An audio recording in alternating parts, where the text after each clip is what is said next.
Waduh, gaya banget nih si Dokchan sekarang. Safety, cek. Cuaca, cek. Semua aman, cek. Siap take off, Dok. 1, 2, 3. Keseimbangan ini.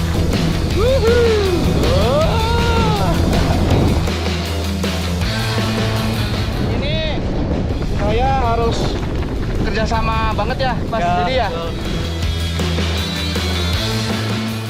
Terbang dengan para layang memang pengalaman yang tak terlupakan, teman. Apalagi kalau terbang sambil bawa bendera. Tapi bendera apa itu ya? Wah, selamat ulang tahun untuk Transmedia. Wah iya, sekarang kan Transmedia lagi ulang tahun. Mumpung masih anget, Otan juga mau ngucapin happy birthday buat Transmedia. Jaya selalu buat Transmedia di darat, laut, dan udara. Salam dari si Otan. Ternyata misinya Dokchan membentangkan bendera Transmedia di langit tanah air. Cakep kan?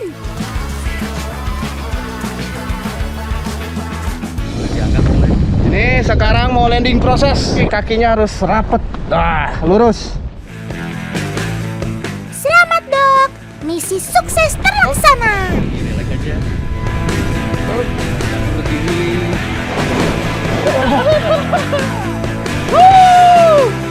Selamat ulang tahun Transmedia. Hey.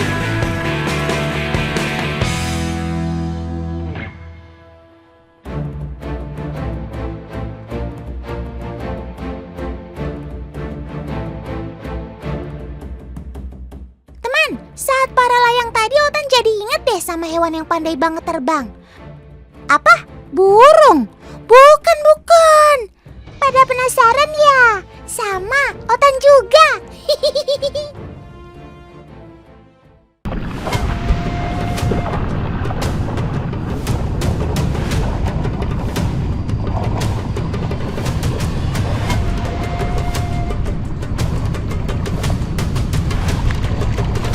Ini dokter sekarang mau nyebrang nih menuju hutan mangrove ya. Siapa tahu ada satwa yang bisa dokter tolong. Oke, lihat nih dalamnya sepinggang. Dokternya harus pelan-pelan, soalnya pasir bawahnya dan jadi lumpur juga nih, ada lumpur jadi agak berat jalannya. Waduh, medannya nggak ada yang lebih menantang lagi nih, Dok. Semakin ke tengah Otan semakin kelelep terbawa arus sungai nih. Udah makin dalam. Mau nggak mau dokter tasnya ditaruh di atas kepala. Oh, makin dalam ini. Pelan-pelan jalannya juga.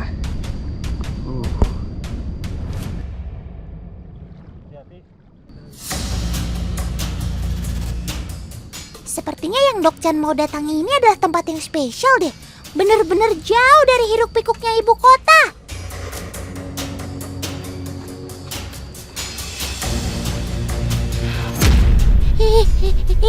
Itu kok banyak yang menggantung sih. BTW kayak kenal deh. Wah, itu kan Sobat Otan si Kalong. Hai Sob. Tuh, dengar ada suara kelelawar. Kalong. Ya. Ini kita udah mendekati sarangnya ini. Harus pelan-pelan karena dia sensitif sama suara. Sama penciumannya juga. Dokter mau coba mendekati. Teman, ternyata Dokchan mau mengunjungi Pulau Kalong yang ada di salah satu selatan Jawa. Vegetasi mangrove dan hutan yang lebat merupakan salah satu habitat utama dari vampir ini. Kalong maksudnya. Suara apa tuh? Waduh, ini kalongnya pada terbang-terbangan nih, pada pergi. Ada pemburu, Dok. Ada pemburu liar nih. Mas, itu ada yang lari. Woi, kemana kau? Kok bisa-bisanya sih ada orang yang berburu kalong? Padahal kan tempatnya jauh pakai banget dari pemukiman. Perburuan kalong besar-besaran sebenarnya sudah menjadi isu penting bagi pemerhati satwa. Potensi kepunahan pun sudah di depan mata jika para pemburu terus memburunya. Kang, Dok, kalungnya ada yang ketebak. Woi, mana? Ini. Waduh, Kang Milan. Wah, besar. Waduh, besar. Ya ampun, kasihan banget kamu Sob. Ayo Dok, segera beri bantuan sebelum terlambat. Oh, ini nih. Wah, ini sebelah sayap atas ya. Kiri luka tuh. Luka. Ini Tan. Ketembak tadi sama si penembaknya lagi nih. Ini dalam banget. Ini dokter harus segera ambil pelurunya.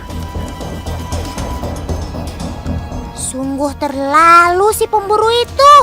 Si kalung terkena peluru tepat di dekat sayap, sehingga kehilangan keseimbangan dan terjatuh.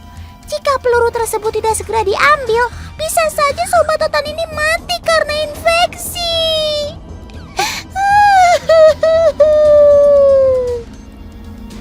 Wah, lihat nih. Tan. Waduh. Untung aja dokter bisa ngambil ini. Ini lukanya harus segera ditutup, takutnya infeksi.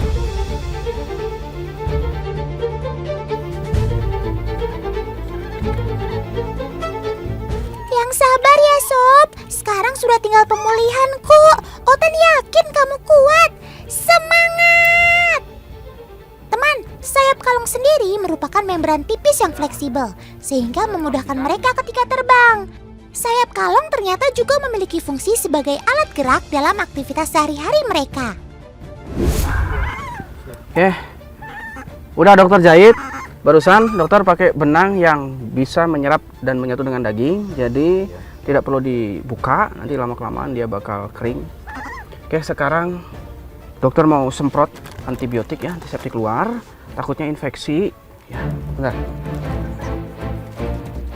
Syukurlah, dalam kondisi seperti ini biasanya luka akan mengering sekitar 1-2 hari.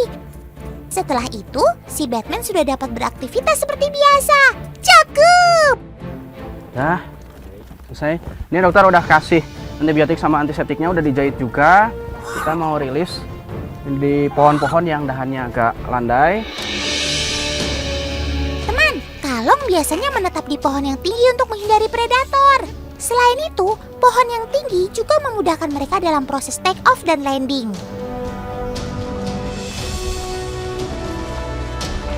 Oke, ini udah rilis di sini.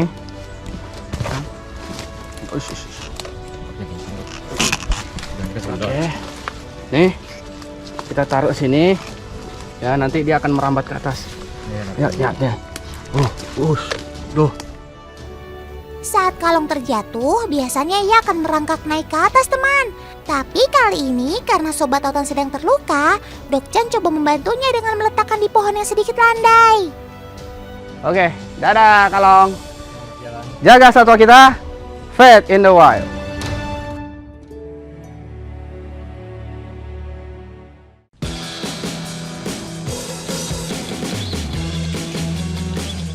Perjalanan belum selesai, teman. Dokchan dan tim masih mau menelusuri hutan misterius ini.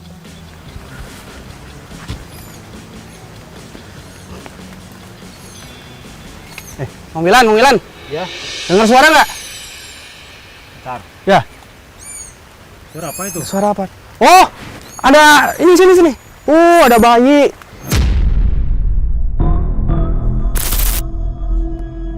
Duduk, jangan nakut-nakutin deh.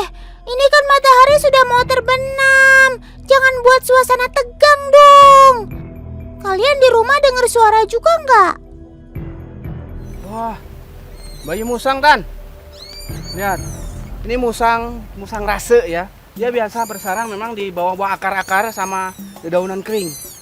Nah, ini biasanya kalau jam segini sih induknya lagi nyari makanan nih karena dia hewan nokturnal. Waduh, yuk Kang, kita tinggal aja, kita jangan ganggu ya. Takutnya nanti induknya mencari-cari. Ayo, let's go. Ya, jangan dipegang. Ya ampun, ini sih gak menakutkan sama sekali. Malah bikin gemes. Musang rase ini cukup unik, teman. Perawakannya berbeda dengan musang pada umumnya. Sekali melahirkan, musang rase bisa menghasilkan 2-3 ekor anakan. jika kita menemukan anakan seperti ini di hutan, sebaiknya jangan disentuh ya. Karena bisa jadi induknya malah menjauh karena ada bau asing yang menempel pada tubuh anaknya. Cepat besar ya, Sob. Nanti Otan main-main lagi ke sini.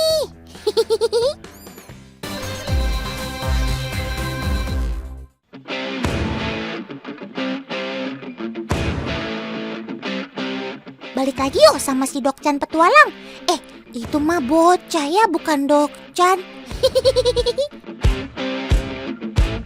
Setelah menelusuri lebatnya hutan, sekarang Dokcan sudah sampai perbatasan hutan dengan pemukiman. Biasanya nih suka ada saja hewan yang nyasar dari hutan ke perkebunan. Tapi semoga saja semua aman sentosa ya.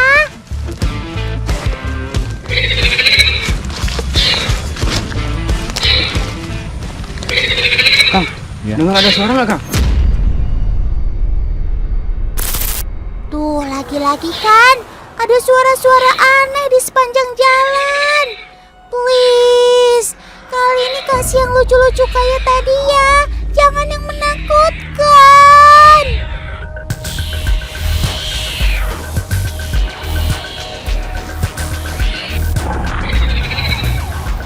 Dok, ini ternyata kucing. Tadi suara kucing nih. Mana, Kang? Tuh. Kucing Waduh. apa itu? OMG. Iya sih, ini memang lucu. Tapi nggak terjebak juga di sumur dong. Kan kasihan.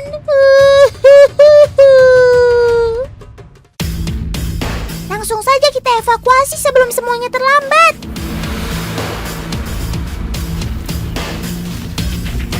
Dokcan juga hati-hati ya. Sumur tua ini terlihat sudah rapuh dan licin. Nah, itu jalannya. Apalagi dari atas terlihat sangat dalam. Ih, ngerinya. Tapi bukan Dokcan namanya kalau gampang menyerah. Semangat, Dok. Ini dokter mau handling dulu. Ya. Betul, teman. Sepertinya Sobat Otan ini lemas karena sudah kehabisan tenaga saat berada di dalam sumur tadi. Walau begitu, ia tetap saja berusaha melindungi diri ketika dokter coba menghandlenya. Malangnya nasib kamu, Sob. Untung saja tadi kita mendengar suara kamu saat perjalanan. Oke, ini dokter udah cek kondisinya stabil, cukup stres karena tadi kebayang dia di dalam sumur mungkin Terlalu udah lama, lama, udah bisa berjam-jam.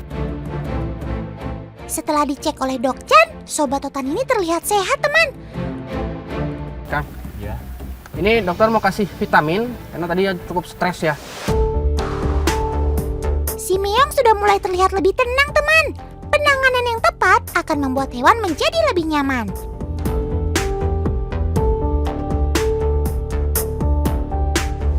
Nathan, beres. Sekarang dokter mau rilis, kita rilis aja Kang ke tempat yang lebih aman. Yang rimbun ya. Ya.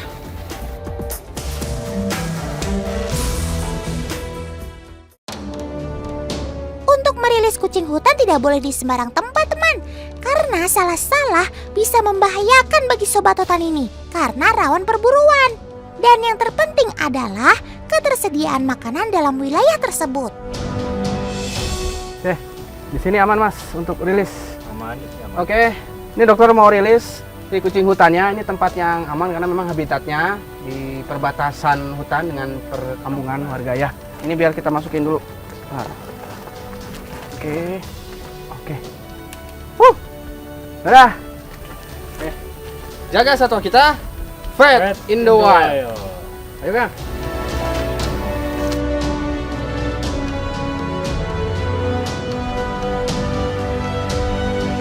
Sebenarnya kucing hutan tidak selalu berada dalam hutan, teman. Mereka lebih banyak sering ditemukan di perbatasan antara hutan dengan lahan masyarakat. Di alam, mereka memiliki fungsi sebagai pengendali hama alami bagi para petani. Oh iya, kucing hutan Jawa ini termasuk satwa yang dilindungi oleh undang-undang loh. Jadi kalau ketemu, jangan asal main comot ya bosku.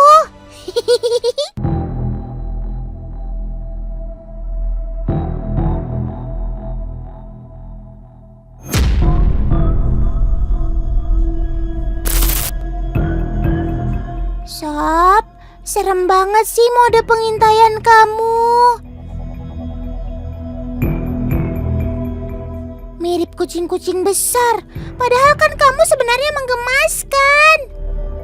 Mode mengintai seperti ini bertujuan agar mangsa tidak sadar akan kehadiran sobat hutan ini, teman. Si kucing hanya tinggal menunggu momen yang tepat untuk bisa langsung menyerang.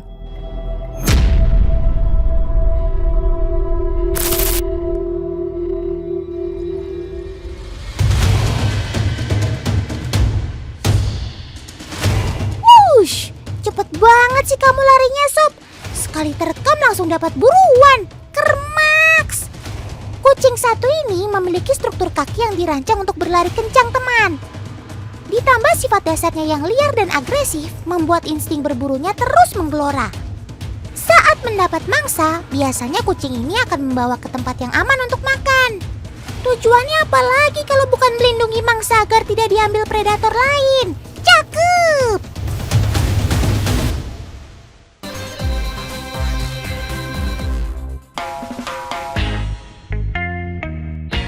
Abis main hutan, sekarang kita geser ke pantai, teman. Cihuy, jadi anak pantai dulu kita. Tapi di pantai kita bukan mau berjemur, melainkan mencari sesuatu yang bisa kita konsumsi. Mana, Kang? Itu aja. Ya, sekitaran sini. Ke sini ya? Ya. Oke nih, dokter sekarang mau mencari hewan laut nih di sekitaran laut sini, sisi laut. Ikutin terus.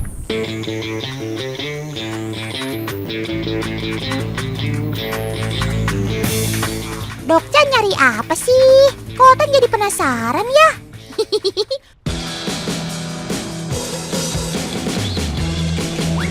BTW, gaya banget nih si Dokchan. Nyelam gak pakai alat bantu alias free dive. Lagi unjuk gigi nih ceritanya.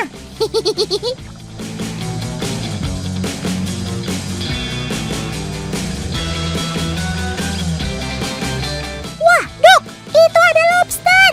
Ayo kita jerat menggunakan tali ini.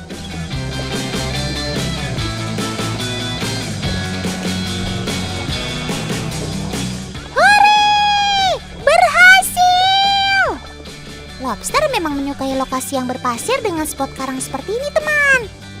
Udang raksasa ini juga dapat ditemui dari perairan dangkal hingga kedalaman 100 meter. Alat tangkap yang dipakai Dokcat juga masih tradisional dan tidak merusak lingkungan loh. Keren! Dapat ini, dapat udang besar nih. Dapat deh.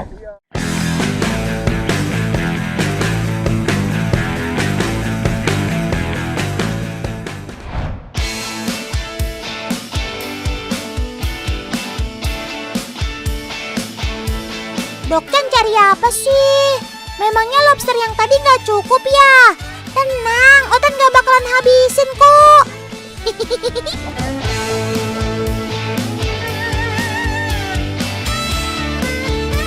Loh, dokter nemu apa tuh? Kok kayaknya nggak asing ya?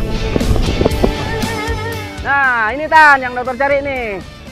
Mata lembu. Ini biasa sering ditemukan nih di batu-batu karang. Dia ngumpet di bawah batu karang. Dokter cari ya. Lagi, aduh. Mata lembu? Mata sapi maksudnya? Eits, tenang teman. Ini bukan mata lembu beneran ya. Tapi salah satu jenis siput laut. Sepertinya tangan Dokchan sudah penuh dengan mata lembu nih. Koi Dok, langsung berangkat.